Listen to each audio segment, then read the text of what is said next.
How's Crawford, his composure going to be like the moment a punch lands on him from Canelo? Are you kidding me? Take that question back. Yeah, why? Because you're talking about Crawford. Yeah. He's weight classes. He's the most composed guy. What, you don't think he'll be prepared? You think it'll be a shock to him? No. He went on the ring with Teddy Atlas. What's that mean? He said you're the most overrated Mexican champion in history. He said that Salvador Sanchez. Boxeador mexicano. Más popular, pero sin causa. Sí. Fucking crazy, that guy. and you think he knows boxing? Fuck.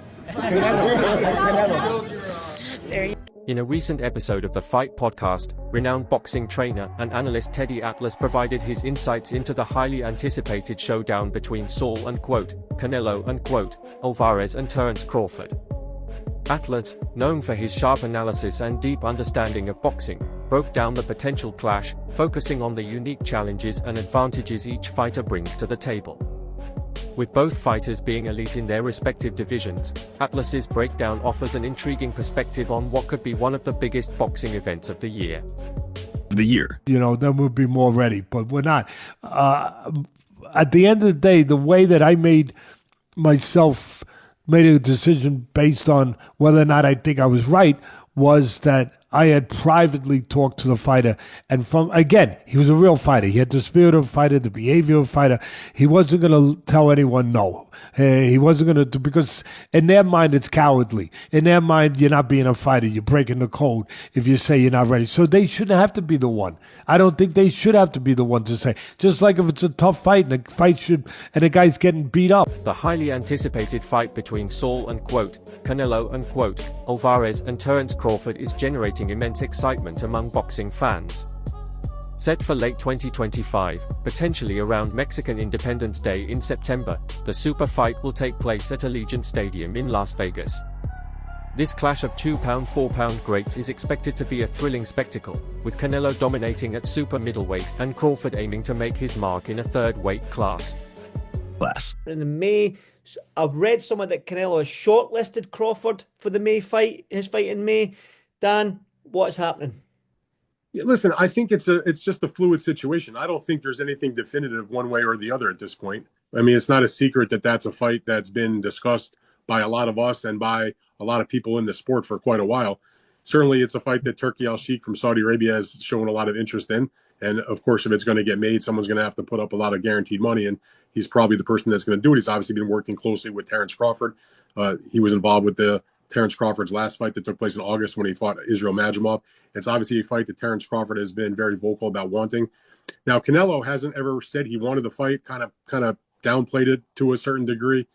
But it wasn't that long ago. I don't know, maybe a couple of months ago, he was doing an appearance and he was asked about it and he didn't close the door on it. In the past, he sort of like closed the door on it and was like, I'm not interested. He's like, listen, I'll talk to anybody and listen to what they have to say about the deal, any kind of deal. So in my mind, that sort of at least cracked open the door to have the conversation. Like he wasn't just saying, forget it in terms of working with Turkey or anybody else. So I think that Canelo is a smart person in terms of his boxing, but also in terms of his business.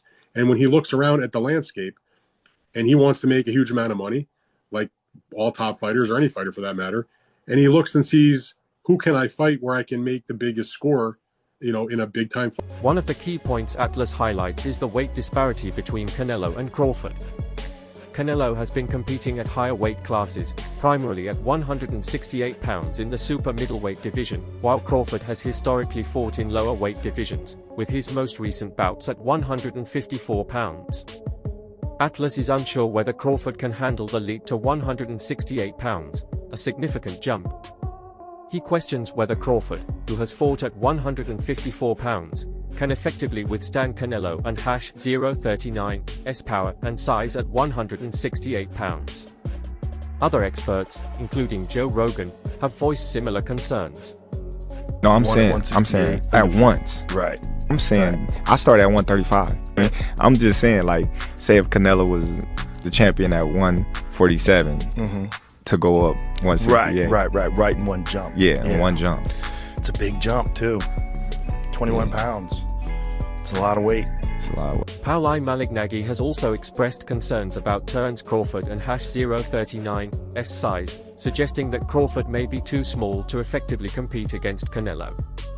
Malignaggi points out that the substantial weight difference could be a challenge for Crawford, especially given Canelo and #039's physicality and strength at super middleweight.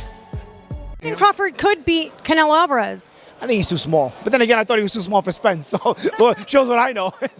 so I don't know. I think that's a lot of weight class jumping. We'll see. It's a good talking point. I don't know that would really happen. I mean, listen, we've seen some strange things in boxing. Don't get me wrong, especially in the recent years. So I don't say never. But I don't know how seriously that's going to be taken. But I think when you're at a level, when you come off a big win like Crawford just did, anything you say reverberates through. Edgar Berlanga also believes that Crawford and #039's weight is the key obstacle in a potential fight against Alvarez.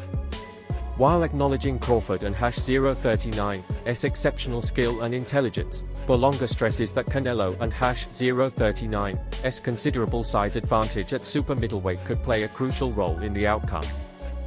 My good friend, my brother, Terence Crawford, wants to fight Canelo. Yeah.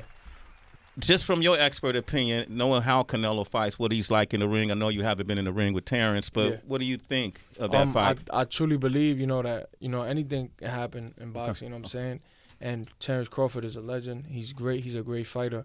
The only thing I see that I favor Canelo is that, his weight. Yeah. And that he's more bigger. You know what I'm saying? That's the only thing. But as far as skill set wise, IQ, I feel like Crawford can match anybody and probably do way better, you know what I'm saying? But Crawford is a legend, bro. Yeah. And like I said, you can't count him out, you know what I'm saying? Atlas speculates that Canelo might struggle to make 160 pounds, which would be an ideal weight for Crawford to compete at. He points out that Canelo would likely be reluctant to drop to 160 pounds, especially given his current stage in his career.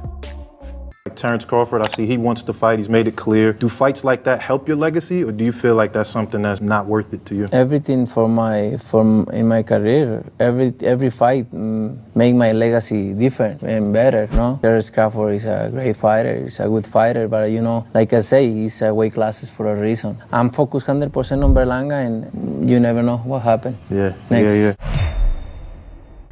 Atlas speculates that the fight might be set at a catchweight, like 164 pounds, though he doubts Canelo would agree, given his dominance at 168 pounds. He emphasizes how the weight issue could influence each fighter's strategy and effectiveness. On Crawford's side, Atlas highlights his versatility, particularly his ability to switch between orthodox and southpaw stances, which would make him difficult for Canelo to figure out. Crawford's ring intelligence and adaptability are key strengths that could help him counter Canelo's power and strength.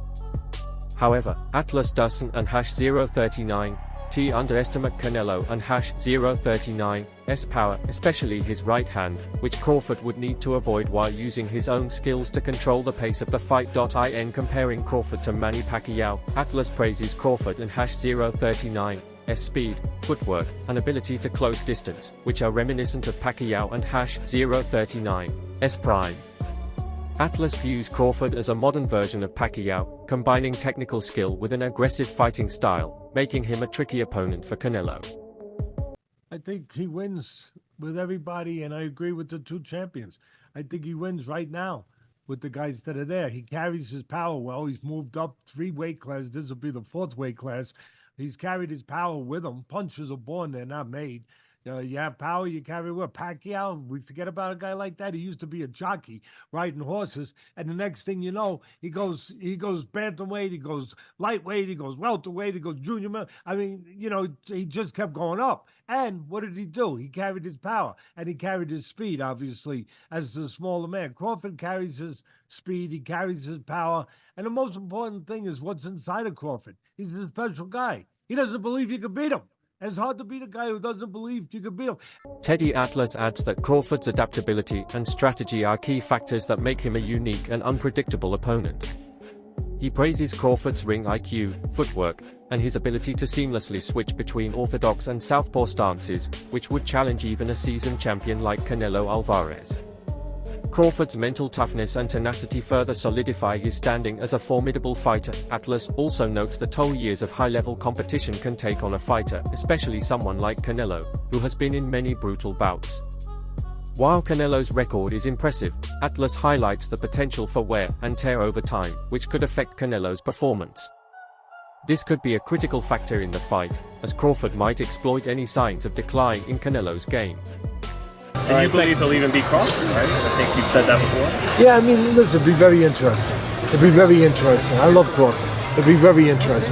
Crawford is, you know, he brings a different dimension to it. I mean, you're talking about a guy who's tall and long, stepped up in weight classes, you know, and a guy who's a winner, a guy who's dynamic, but a guy who goes about his business in a different way, where he controls range, where, you know, he looks to set traps. But then he believes too, Crawford. That's what makes that would be an intriguing fight for me, because that son of a gun, he believes too. When it gets down to it, to being a junkyard dog, man, he could bite with the best of them. Because you try to take something from him, he'll say, you know what? I like to control range. I like to be out of here. I like to counter. I like to have it my way, just like you guys like to have a buffet and all things. When I hope he puts some food out for you guys. Dan Raphael, a well-respected boxing analyst, shared his thoughts on the potential showdown between Terence Crawford and Saul Canelo Alvarez. He emphasized the fight and #039's importance, as it pits two of the best pound-for-pound fighters in the world. Raphael explained that this would be a significant test for Crawford, as stepping up to super middleweight to face a fighter like Canelo presents substantial challenges. Raphael noted Crawford's exceptional skill set and adaptability, but pointed out the hurdles posed by Canelo's size, strength, and experience at 168 pounds. He believes the fight could have a profound effect on the super middleweight division and the overall pound-for-pound rankings. Now, Canelo hasn't ever said he wanted the fight, kind of downplayed it to a certain degree, but it wasn't that long ago. I don't know, maybe a couple of months ago, he was doing an appearance, and he was asked about it, and he didn't close the door on it. In the past, he sort of like closed the door on it and was like, I'm not interested. He's like, listen, I'll talk to anybody and listen to what they have to say about the deal, any kind of deal. So in my mind, that sort of at least cracked open the door to have the conversation. Like, he wasn't just saying, forget it, in terms of working with Turkey or anybody else. So I think that Canelo is a smart person in terms of his boxing, but also in terms of his business. And when he looks around at the landscape and he wants to make a huge amount of money, like all top fighters or any fighter for that matter, and he looks and sees, who can I fight where I can make the biggest score, you know, in discussing the potential Canelo versus Crawford showdown, Teddy Atlas emphasizes Crawford and #039's adaptability as a key factor that could make him a difficult puzzle for Canelo to solve. Atlas suggests that Crawford could use his movement, ring IQ, and counterpunching ability to outmaneuver Canelo, neutralizing his aggression. He believes Crawford's speed and ability to fight from various angles would help him outpoint Canelo over 12 rounds, though he acknowledges that Canelo's power is always a threat. While Atlas warns not to overlook Canelo's size and power, he also stresses Crawford's proven ability to adjust to different styles, noting that Crawford has previously overcome powerful opponents with his skills. Still, Atlas doesn't underestimate Canelo's aggressive nature and big fight experience, both of which make him a formidable challenge. Ryan Garcia also weighed in on the buzz surrounding the fight, expressing his admiration for Teddy Atlas and #039 efforts to organize major boxing events. He praised Atlas and #039 role in creating exciting matchups, including Canelo versus Crawford, which has sparked significant anticipation among fans. Garcia's comments further highlight the energy and excitement this potential fight brings to the sport. Guys, we know the fighters know the intel before the news gets released to the public. King Ryan was asked about Canelo Crawford. He not only says he can't believe they got that fight done, meaning that that's a done deal. We obviously knew that, but he also gives you who he thinks wins that fight, Canelo or Crawford. Do you agree with Ryan Garcia? Right. What about Canelo and Crawford? What do you think? That's going to be a great fight, too. I can't believe they made that happen. Turkey's been making a lot of great fights happen. You can't really hate on it. But I'm excited for that. I know Canelo is so big, so strong, and I think he'll be just too big. I mean, weight classes matter for a reason. Last question, Ali. Mikey Garcia recently shared his thoughts on the potential Canelo vs. Crawford fight during an interview with Fight Hub TV, expressing his concerns about the significant weight disparity between the two fighters. Garcia, a former 4-division world champion, explained that before Crawford and #039's moved to 154 pounds, the difference between him and Canelo was equivalent to 3 weight classes, which he believes would be a decisive factor in such a matchup. Garcia also pointed out that Crawford appeared to struggle against Israil Madrimov in their title fight, highlighting the challenges Crawford could face when stepping up to fight a powerful and physically imposing fighter like Canelo. Despite Crawford and #039's impressive achievements, Garcia reiterated that Canelo's size and power would likely give him the advantage in a fight. He also expressed that Crawford had already accomplished a lot, from 140 to 154 pounds, and could continue to challenge himself in his current weight class, though he noted that there isn't an #039 too much financial incentive in doing so. Garcia voiced a preference for seeing Canelo face opponents within or above his weight class, like Artur Beterbiev, instead of facing a smaller fighter like Crawford. This sentiment was echoed by boxing legends such as Mike Tyson and Roy Jones Jr., both of whom acknowledge Crawford and #039's undeniable skill but agree that the size difference would be a tough challenge for him. Jones even stated, and quote, "If Terrence can deal with the size, he will beat him," and quote, suggesting that Crawford and #039's ability to handle Canelo and #039's physicality would be crucial to his success. I'm not even a fan of that fight. They're too many weight classes apart. And although the skills, Crawford is one of the best fighters that I've seen. Now, Canelo is, fighting at 168. Crawford just moved up to 154. And he had some trouble with that in that fight. Now, where do you plan on going? 164, 65, 66? Canelo ain't gonna come down to 160. Yeah, Canelo ain't gonna come down, maybe 166 max if he accepts. I think Canelo wins that fight based on just the size, power and size. Now, skill-wise, I think Crawford's a better skilled fighter, but the difference in size will be the deciding factor, and that's why I'm not even a fan of that fight. I think Crawford has accomplished everything he had to accomplish from 140, 147, now 154. That's even greater for him. He wants to do something, collect belts at 154, he can attempt that. But there's no money in that compared to the Canelo fight. And Canelo is trying to fight other guys, and at that point it's more of a big fight, for the money that's gonna generate. But as a fight fan, I'm not really a fan of that matchmaking. I'd rather see Canelo move up and fight somebody like Beterbiev or Revolt again. If he wanted to challenge himself, move up to 175 again, and challenge himself against those guys. Not a smaller guy moving up. In conclusion, Teddy Atlas believes that while Terence Crawford has the skills to win, he would need to overcome significant challenges posed by Canelo Alvarez's power, size, and experience. Crawford's ability to make adjustments, use his speed, and avoid Canelo's power would be crucial. However, Atlas stresses that the size and weight difference between the two fighters cannot be overlooked, and he wonders if Crawford's lighter frame would allow him to absorb the punishment that Canelo is likely to dish out. Ultimately, Atlas feels that this would be a highly competitive fight, but one that would require Crawford to be at his absolute best to defeat a fighter as formidable as Canelo Alvarez. I think Crawford has the skill and IQ to win. Canelo is too strong, but would go for Bud just for the upset money. So my problem with that take is this. I hate when in a fight, when the physically weaker guy has to rely on their IQ and skills more, people all of a sudden drop the IQ and skills of the bigger guy or the stronger guy. Because Terence Crawford has to rely on his IQ and skills more, it doesn't mean that his IQ and skills would trump Canelo's. People forget that Canelo Alvarez is almost as good skill-wise as Crawford. That is a question. When Canelo is going up these weight classes, he's able to do that because of his skill level. It's not like he's just a big, strong, Dude, Canelo Alvarez is extremely skilled. Extreme. Do you believe the weight disparity between Terence Crawford and Canelo Alvarez is a concern significant enough to deter the fight from happening? That's it for today's video. Stay tuned for more updates, and until next time.